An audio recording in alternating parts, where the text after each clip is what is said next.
ভারতে এখন মোদির গদি নিয়ে চলছে টানাটানি। ঘটনার সূত্রপাত 3 মে, যেখানে ভারতের medical admission test NEET UG, যেখানে 22 লক্ষ শিক্ষার্থী অংশগ্রহণ করে, যার বিপরীতে আসন মাত্র 1 লক্ষ। বোঝা যাচ্ছে কত কম্পিটিটিভ একটা এক্সাম।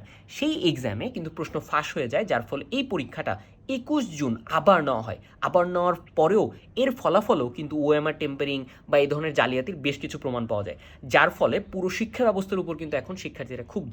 এখন কথা হচ্ছে, এর মাঝে যেই ঝামেলাটা হয় সেটা হচ্ছে ভারতের এক বিচারপতি সূর্যকান্ত, তিনি কিন্তু একটা রায়ে একটা মন্তব্য করে বসেন যে আসলে কিছু যুবক তো এখন ককরোচ বা তেলাপোকার মতো, যার ফলে কিন্তু সিজেপি অর্থাৎ ককরোচ জনতা পার্টি তৈরি হয়ে যায়। তারা এখন যেটা চাচ্ছে সেটা হচ্ছে এই ধর্মেন্দ্র প্রধান, তার কিন্তু শিক্ষামন্ত্রী, এর পদত্যাগ।